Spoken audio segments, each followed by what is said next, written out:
maybe it's a good time to open to some questions. Yeah, perfect. I can. Yeah, thank you. Thank you very much. Thank you so much for your conference and your thoughts. I was thinking about one thing that you said about the humanism schools. I would like to know what is the difference between secular school, we can say without any kind of specific religion, and this kind of school like humanism school. What is the difference between them? Sorry, humanism and Secular. Secular. Okay, being secular is basically, you know, without faith, without the dogma and so on, just based on reason. But humanism takes it a step further.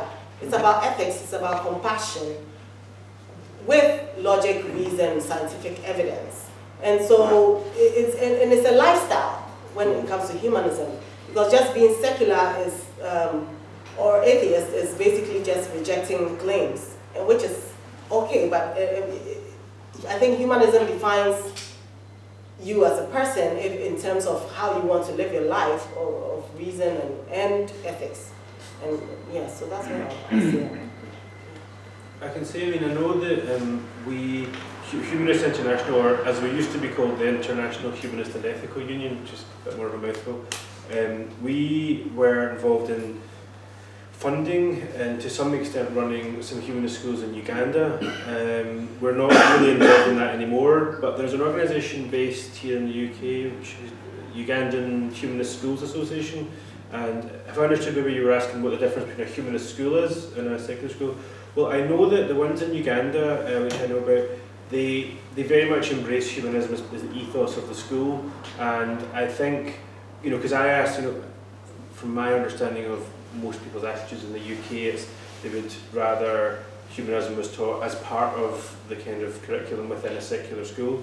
And I think the situation, at least as I understand it in Uganda, is that because there's so many missionary groups and Christian organisations that want to come over and establish schools for the reasons that we all know, the alternative of a secular sort of state-run alternative isn't really available in lots of places. So the only option is to set up a humanist school, you know, funded by humanist organisations. And like I say, there's one here in the UK which funds a lot of schools in Uganda. But I mean, I would say they are broadly secular. You know, it's you know, they don't indoctrinate humanism, even if that would be possible. I'm not sure. But you know, they are very much set up with a broad curriculum and so on. But they have things like, you know, humanist values on the walls and different things. And I know that from some of the schools in Uganda have visiting speakers from other humanist organisations and so on. So yeah, that's the only difference I can really see. I think it's only Uganda and Nigeria also had a school, but yeah, most countries don't have humanist schools. And the numbers are, I mean, they're modest. You know, I think we're talking probably under 15 in total, I would think. So yeah. Ghana, for example, is supposed to have a secular constitution, but it still has a very, I mean, religion still has a very big influence on our government. So being secular, I think that is not enough for countries like in Africa, because if you are dealing with countries that are 95%, like Ghana is 95% religious, then where is the secularism? What is their understanding of secularism? How are you even going to convince people about humanism to come to humanist schools where they are not faith schools or anything? Sometimes I think it was been successful. I would like to find out how Ghana was able to get that. But then I think if you're able to convince them about the humanitarian aspect of it, they would probably buy into that idea. But then a lot of times, because majority are religious, it's really difficult to say. Right now, as a married person, I think about if I ever have children, what schools are they going to go to? Because I don't want my child indoctrinated like I was. And when you think about it, the only schools that have like religion out of the school is in like international schools, British American schools, which are very, very expensive. I don't know, $3,000, $5,000 a semester or something like that. And if you don't have that kind of money, then you can't, you know, you have to go to the government schools. Even the government schools, which are supposed to be secular, because it's run by religious people, it still ends up being religious indoctrination. And what does that look like in terms of the indoctrination? I mean, I guess it's subtle indoctrination from the Yes. teachers. But what kind of things does that look like? From nursery school, you're singing rhymes, Jesus loves you, da, da, da, da, da. It starts from there till, well, I went to a faith school, a Catholic school, and on Wednesdays, you have to worship, or you have to sit around and teacher tells you about Bible stories, and it's everywhere. You can't really get away. I don't know how to explain it. It's on your TV, it's on your radio, it's on billboards, it's all the taxis and trotros, which are the local minibuses, are endorsed with God loves you, repent, Jesus is coming. It's everywhere. Last time I was in Ghana, we saw a trotro with just a question mark on the back. We said, that's obviously the token agnostic. Can I make a contribution towards this humanism, secular question?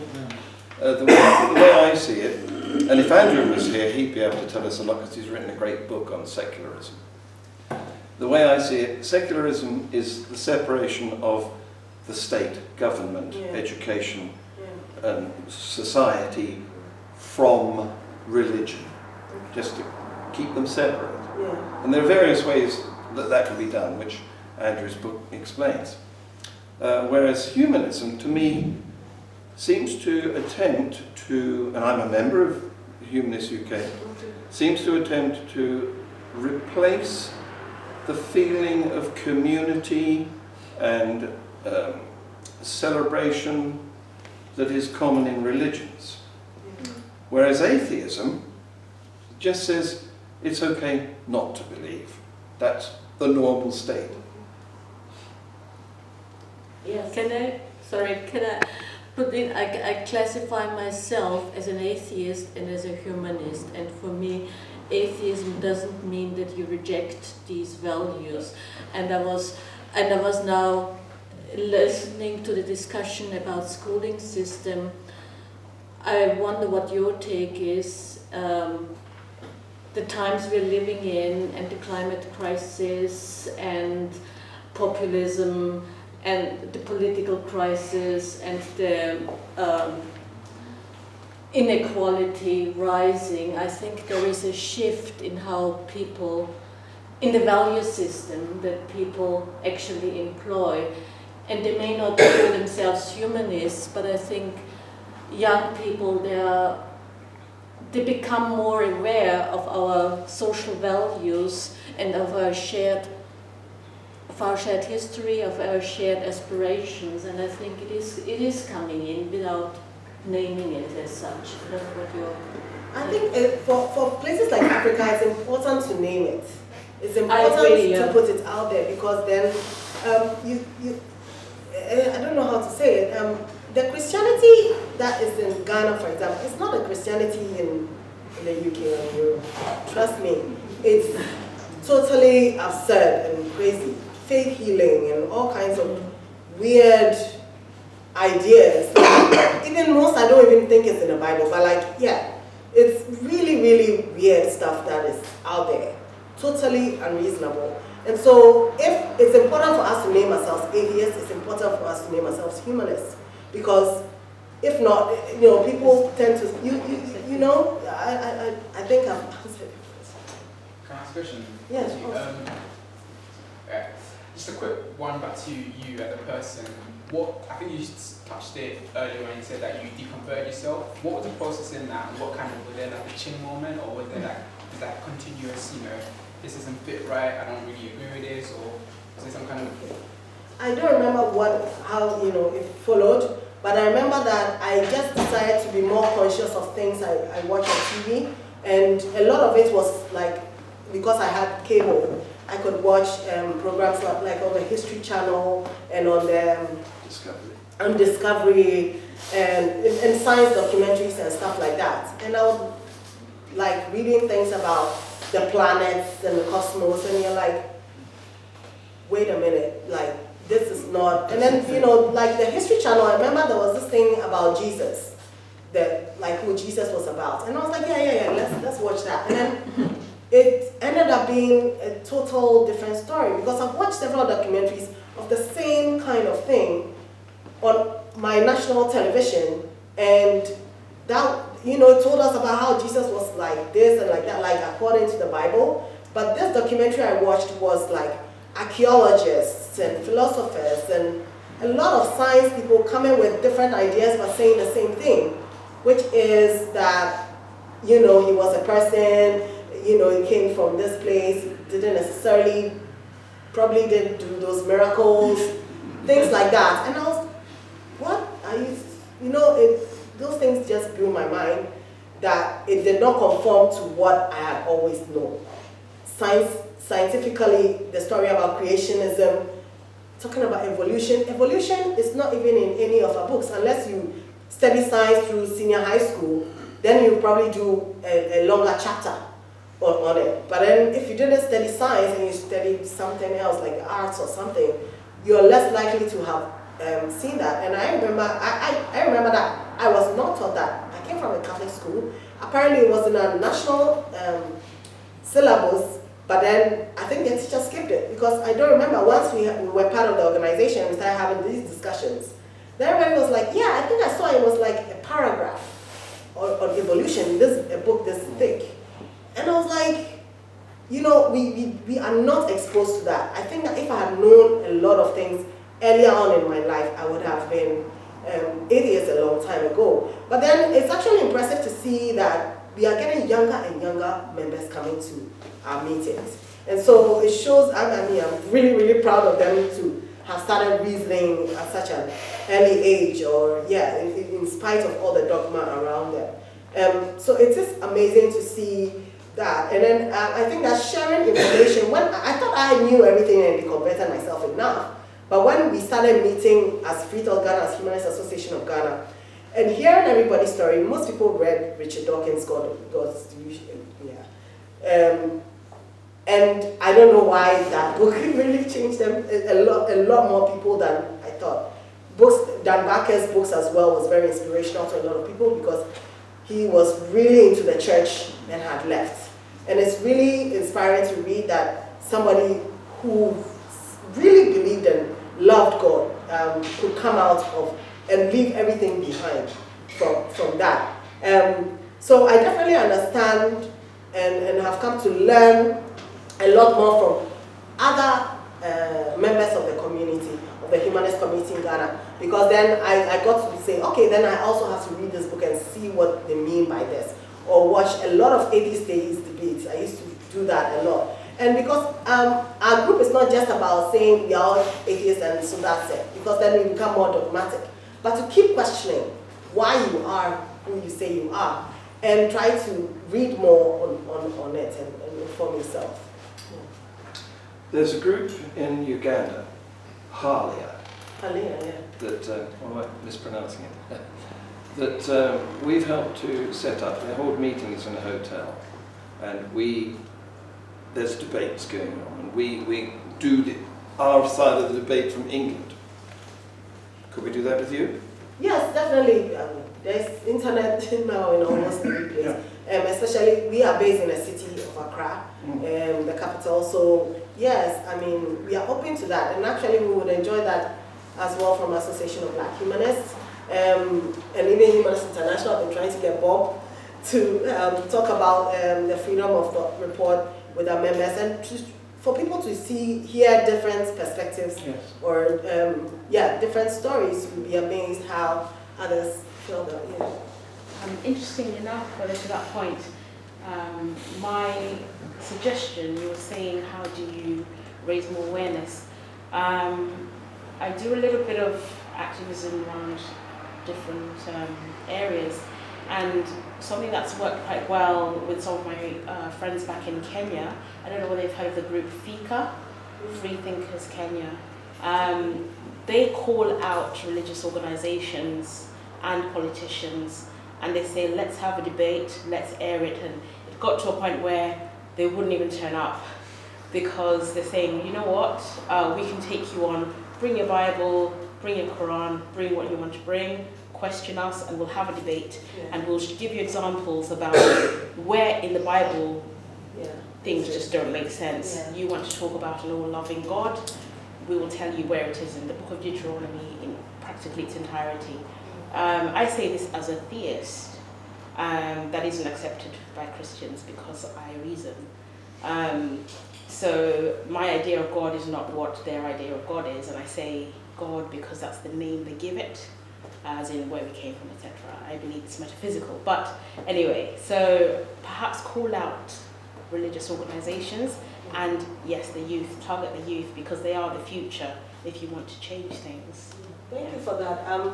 Harrison Mumia from Atheists in Kenya has also done that very successfully in Kenya, and he's been on TV and radio and stuff, debating with religious people, even having programs on like debate programs with Christian apologetics and so on. But the thing with Ghana is that, I don't know, we invite, even our meetings are open to the public. They don't want to come. We really don't know why. If it's out of fear or it's just, you know, maybe they do know that it's unreasonable. You know, because no pastor wants to embarrass himself. He's going to lose. It's a lot of money to lose. Mm-hmm. Yeah, so they won't come, even if we beg them to.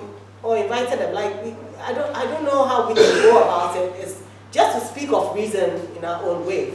And also, you don't want to come out anti-religious if you just start debunking everything.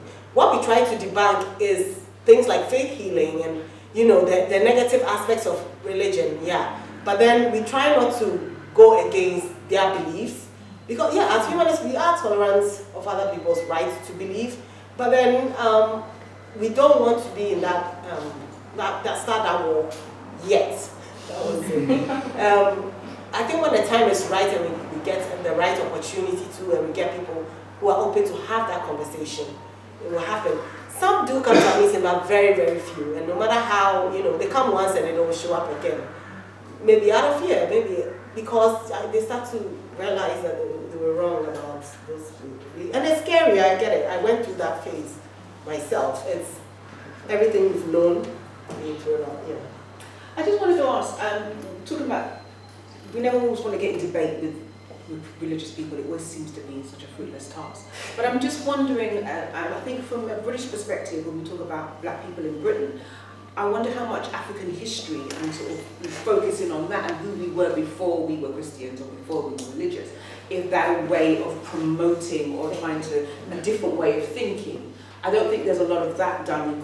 We always start with African history with slavery, or black people's history with slavery. And I think sometimes we need to kind of think before that and beyond that and around that kind of, around it a little bit more. And I'm just wondering if that's something that, you know what I mean, I don't know how useful it would be in Africa, but I'm just thinking if that's something that, you know what I mean, just thinking in that way outside of these kind of polarized ideas of colonialism and slavery and those things, thinking bigger on who we were before. Yes, definitely, okay, you also want to ask? I'll wait. Definitely, it's even a struggle for us as Africans, because most of us can also not think beyond the colonialism and what we came to meet at, post-colonialism. I mean, 1957 was just, you know, a couple of decades ago, so we also don't know, and that's why there's, I mean, in recent years, this thing about finding your Africanness and embracing your blackness, and there's a lot of talk about that, you know, even about what African hair means to African women, and conversations like that, which, you know, nowadays you can't have your African hair in Africa, in a corporate world. Most of us that have beautiful dreadlocks and want to keep our natural hair are not allowed to, because the corporate world, you can't get a job when you look, you know, it's looked down upon by other Ghanaians, not by any multinational companies. So it's something that we are struggling with ourselves. But I think if we try to read more on our history and our culture, and we try to document most of it, because we still live most of our culture here in Africa. In Ghana, we still celebrate our festivals.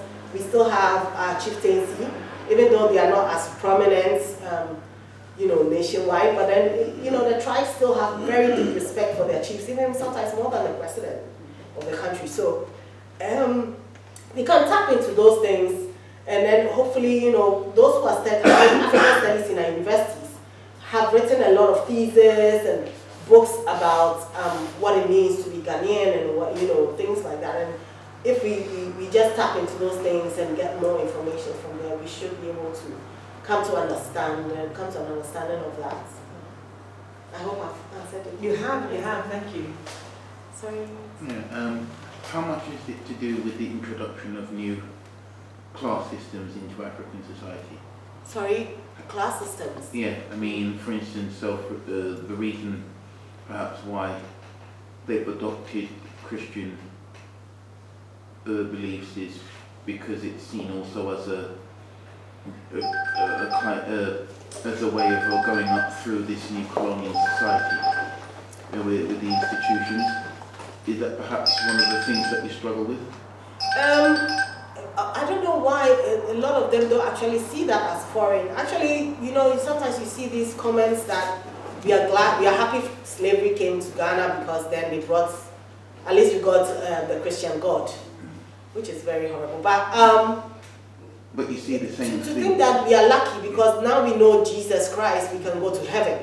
If the white man didn't come to Ghana, then we wouldn't. And these are some of the things we are struggling with.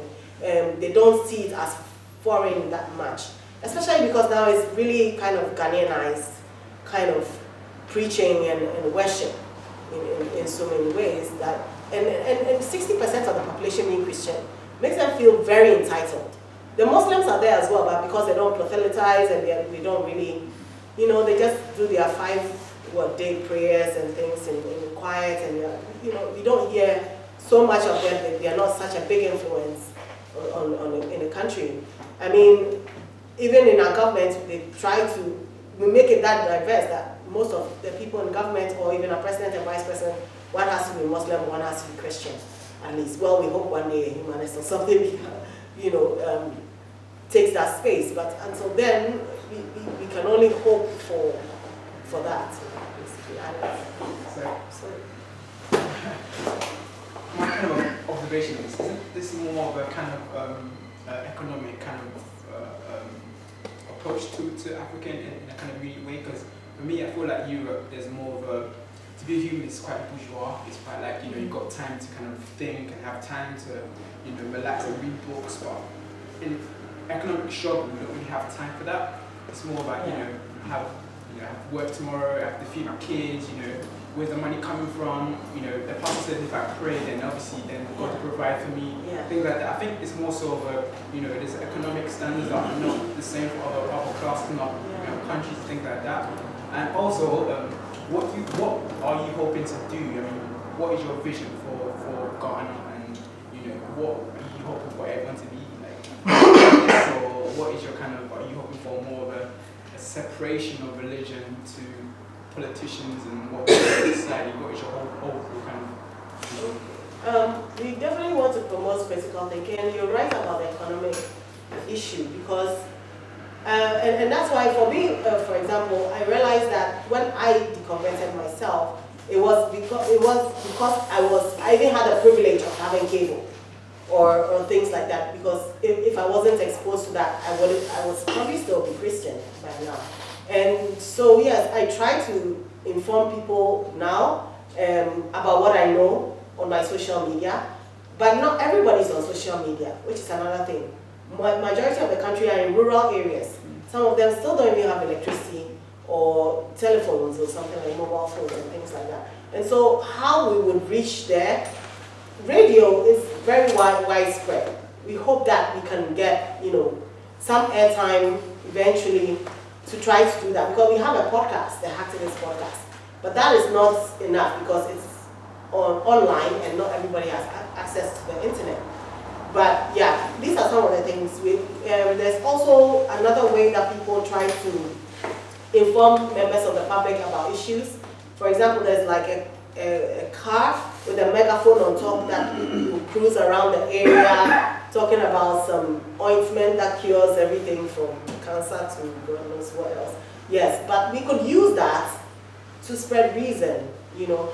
We don't want to be the ones that are standing by the roadside just like the Christians, proclaiming their beliefs and stuff like that, but we want to find other ways, and that is actually a very effective way, but then we don't want to use that way, so we'll try to do it some other way without, to reach those who need to know that there's an alternative way of thinking.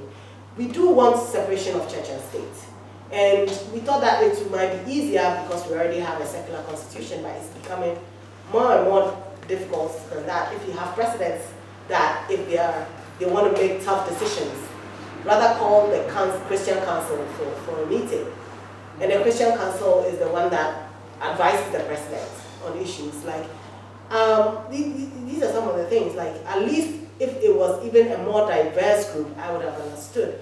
But they're having too much of an influence on Ghana. With the CSE issue, for example, apart from, the Muslim leader in our country came out to say, they don't want the CSE in the schools to teach kids. But then you have the Ghana Pentecostal Charismatic Council, or some GPCC, threatening the president that we have 8 million of the population as members of our church. If you don't listen to us and do what we say, you are not going to be voted in. Your political party is not going to be voted in the next year's elections. And then you see that the presidents having the next day or two, having private talks with them and then coming out to say, okay, we're probably going to hold off on this or something like that. And these are some of the things. They have that kind of power to influence government, and we definitely want that to change. We have not really come up with a plan on that because we've been focusing on other things. For a long time, we were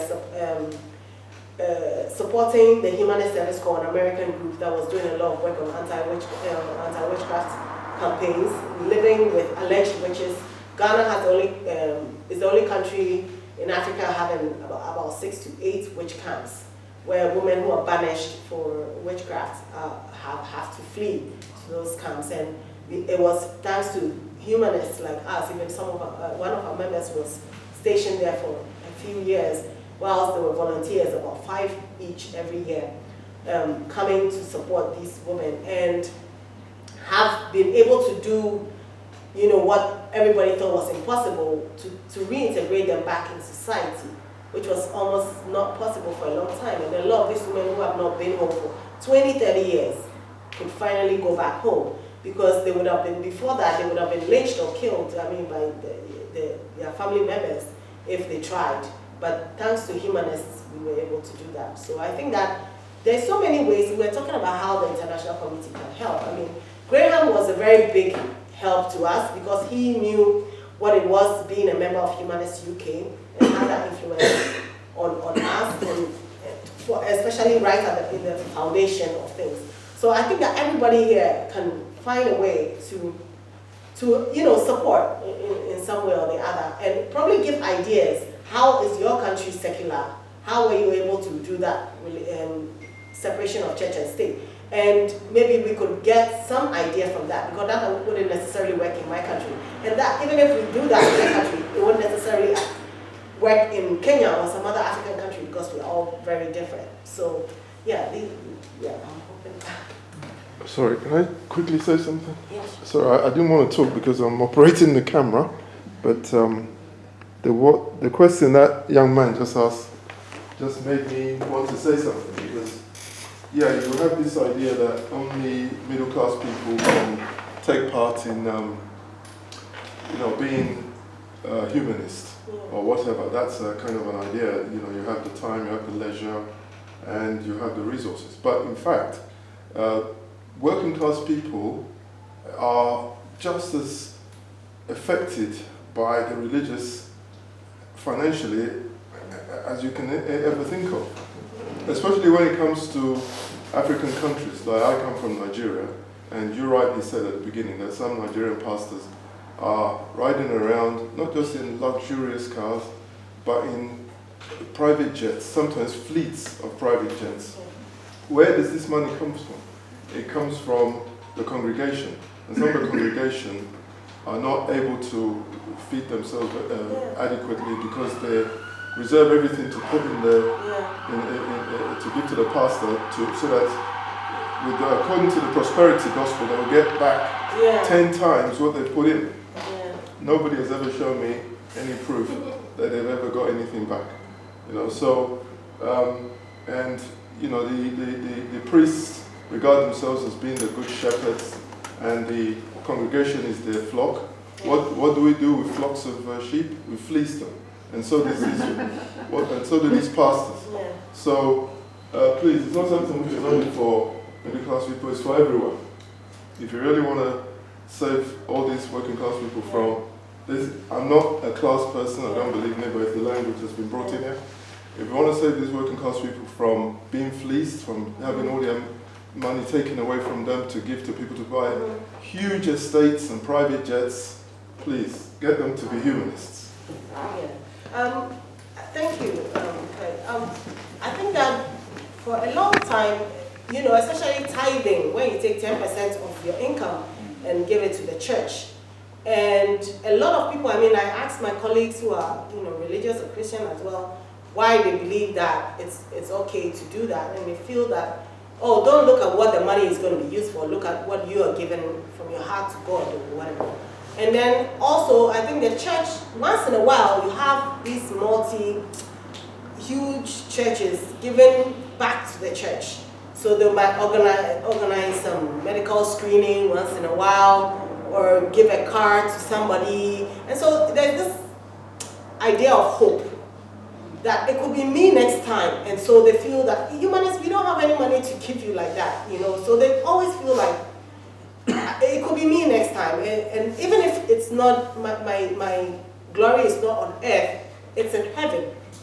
And that's the idea they sell to them. So it's even much more like difficult to sell the idea of leaving the church or those kind of churches to be in. You know, Catholic Church is not even that bad when it comes to tithing and this kind of taking money and so on. I think maybe because they are an international thing and probably a lot of support from the Vatican. But then when it comes to taking money and stuff, they would rather think of churches like the Anglican Church or the Catholic Church than the Charismatics. The Charismatics are the ones doing that. And there's been a huge boom of that because before, when the missionaries came with the Anglican Church and the Catholic Church, and you had to be a trained seminarian to be a priest, to be ordained as a priest. But now you have a time where anybody can wake up any day and say the Holy Spirit has given me, has called me. And so I am a prophet. We have 1,000,001 prophets and prophetesses. And I'm a pastor, if you're able to convince 4 or 5 people, mostly women, majority women, who will come with their children and their spouses, and then you've got a church. And most of the churches start with the women. And that's why we women, humanists, are even fewer than anything. You know, in Ghana, we are, I don't know, our group, we are probably 10% of the group. And it's so sad, and I get really excited to see, you know, women humanists, black women humanists, because we are so rare. And it's even more lonely being humanist and being a black African humanist woman. Yeah. Maybe if I can just add something to this. One of the I had a similar thought or a similar thinking before working for Humanists International about, you know, humanism is what, you know, relatively middle class people in Britain do, and, you know, it's everything. One of the most striking things about me for the last 2 years working with Humanists International has been to see that actually when you think about humanist organisations in other parts of the world, so take for example the Philippines, one of the most youngest active humanist organisations that we have in the network. You know, we've got Humanist Association of Ghana. You know, when you think about the work they're doing, it's quite different, I guess, to some groups across Europe, because they are the ones who are fighting for the rights of LGBT people in a circumstance maybe we were 20 years ago, where, you know, you're not fighting for refining and more equalising up types of marriage laws. You're fighting for the right to exist. You know, and it's a much more dynamic and scary, but, you know, necessary thing. And one of the reasons I think humanists are so invisible in parts of Africa, parts of Asia and so on, is simply because the people that we call human rights activists, democracy activists, equality activists, LGBT activists, they are humanists. Most of them, not all of them of course, but a lot of them, most of them are humanists. And I think humanists, as we were discussing earlier about labels, there's always the complexities with labels and all these different issues. So I think we are far too reluctant to actually call ourselves humanists and to say that's what we are. And I think I agree with what you were saying earlier in terms of it's important to name it. It's important to not all the time. You don't have to run about wearing a label the whole time, but when the time comes, it's important to show yourself as one of the humanists. And when you go and have meetings with the government, or we go and speak at the UN, by calling yourself out and allying yourself with the humanist cause, it really does make a difference, I think.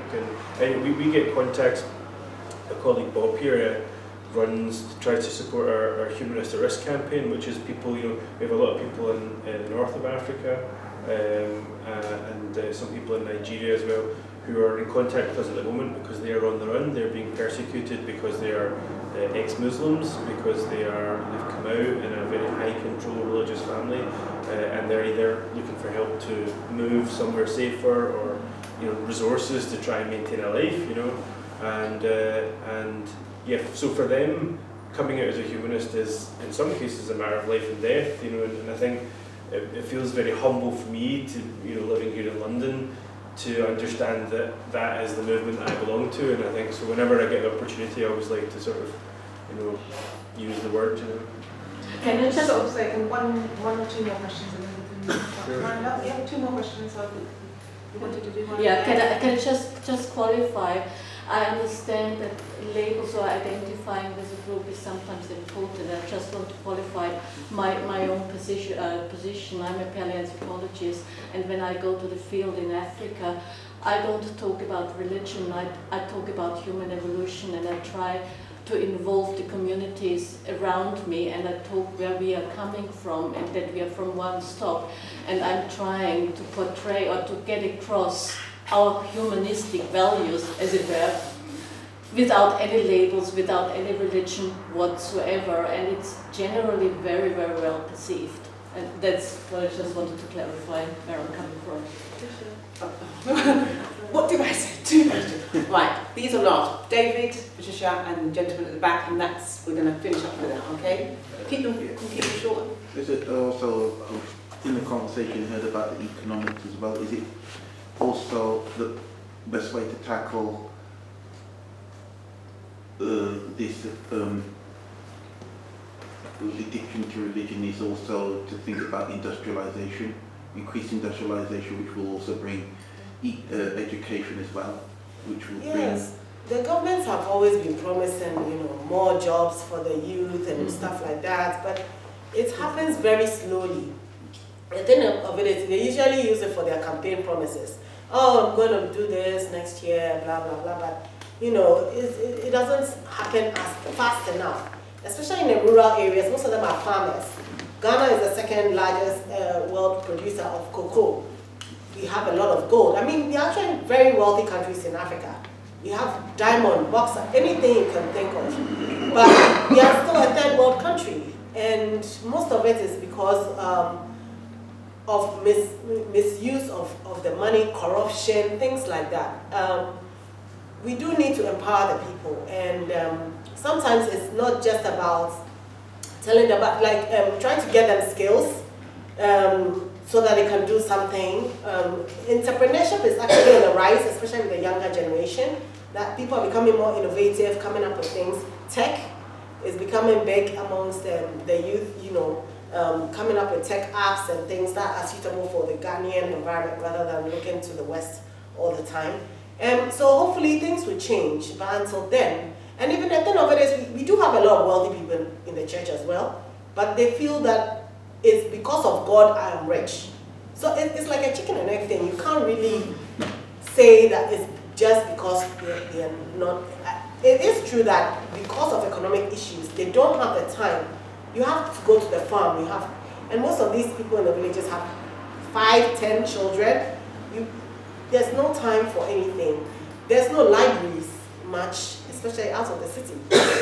I mean, the school we donated books to, we had the idea to give these books to add to their library. We got there, they don't even have a library. In fact, they don't even have toilet facilities.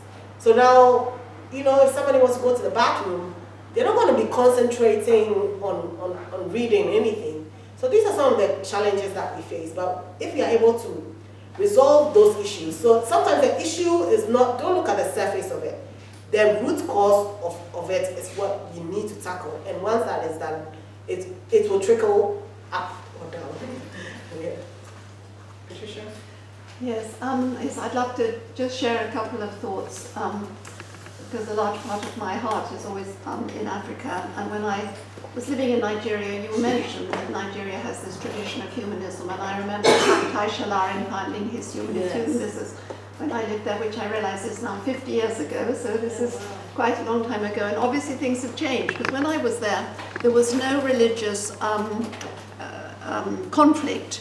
Any conflict there was in Nigeria was tribal. It was just the end of the Biafra War and so on. Whereas now, of course, there's a lot of religious conflict.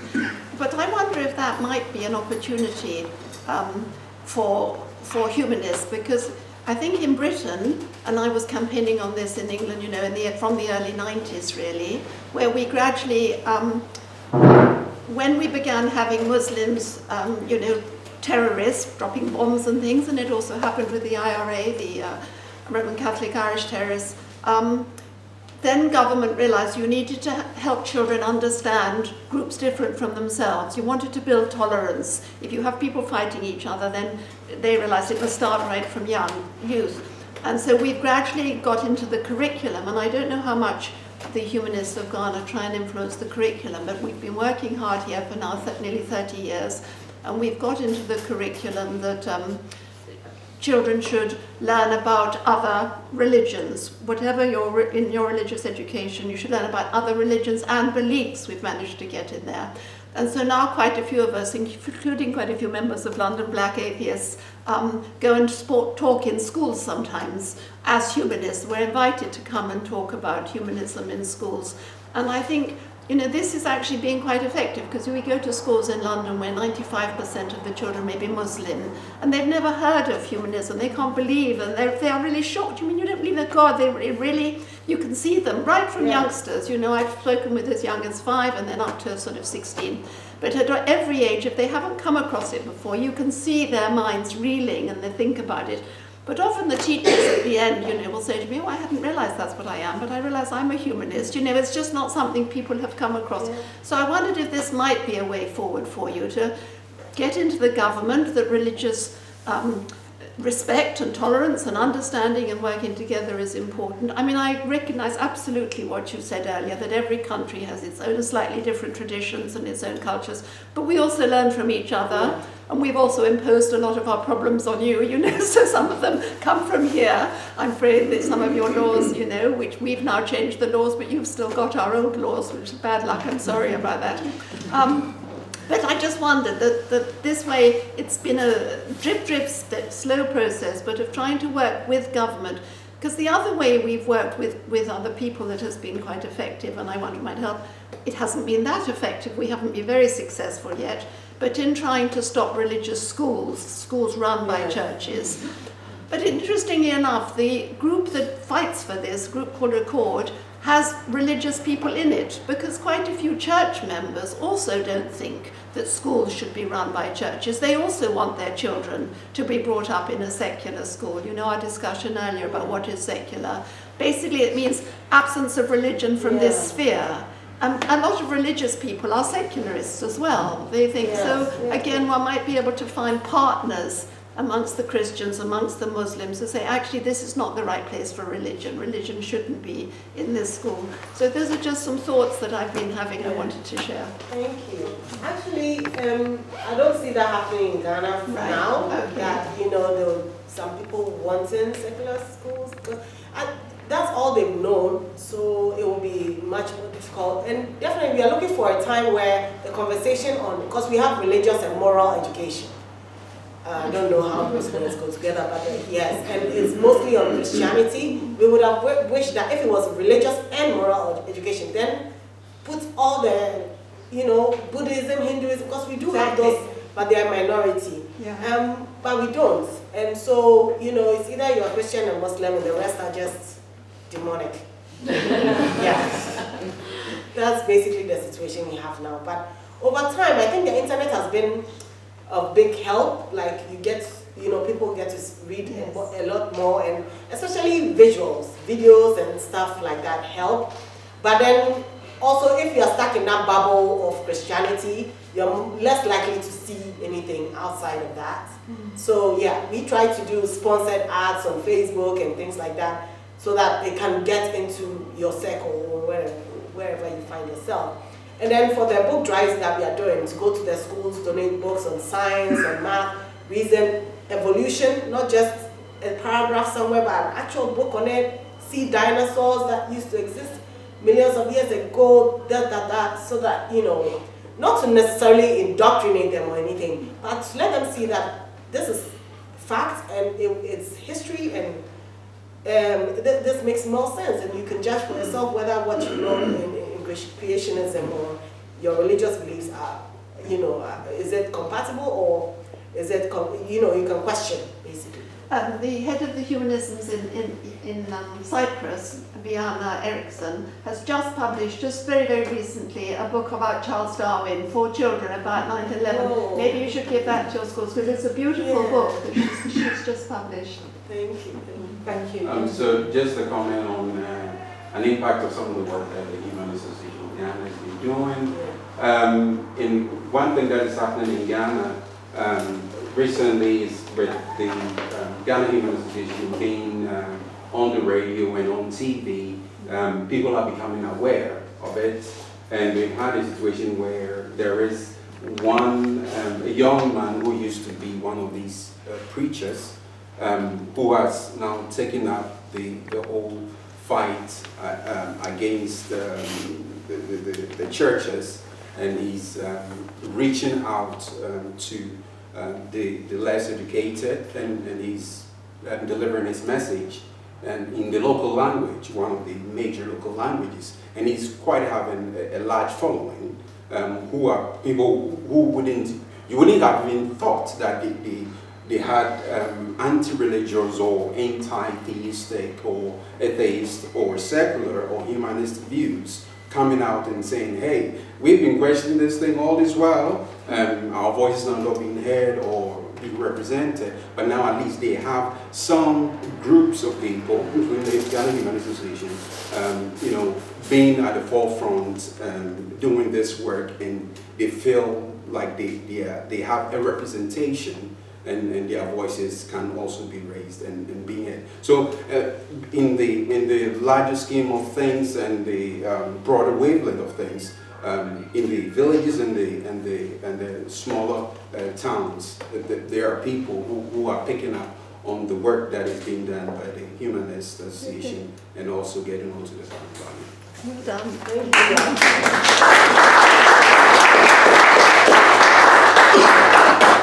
Thank you so much. Thank you so much. I am so pleased to have you here and to be sharing your story. And thank you to everyone. Thank you to Danny for stepping in at the last moment. I want to thank everyone. This has been an interesting night. We still have a fight on our hands. We still have work to be done. So I know you're all sitting there, you're looking comfortable. No, you need to get up. We've got work to do now. Yeah, we are Africans, we are supporters of African history and African people, and we need to be fighting, we need to be talking, we need to be humanists that are visible, we need to be people that are out there speaking, doing and walking around as humanists. You say don't wear the label, not every day, but we need to be visible, we need to start talking regularly about what we think, how we live and what we're doing, because we need to be dispelling the myths. So I task you with that when you leave here today, to walk around with a little badge that says I'm a humanist and what that means to you. So thank you everyone for coming. Have a safe journey home, and please come. We are Association of Black Humanists. We meet every month in East London. We're on Meet Up. Hope to see some of you there to some of our events and being part of us too. Thank you to Humanists UK for helping us put on this event. Good night everyone. Safe journey home.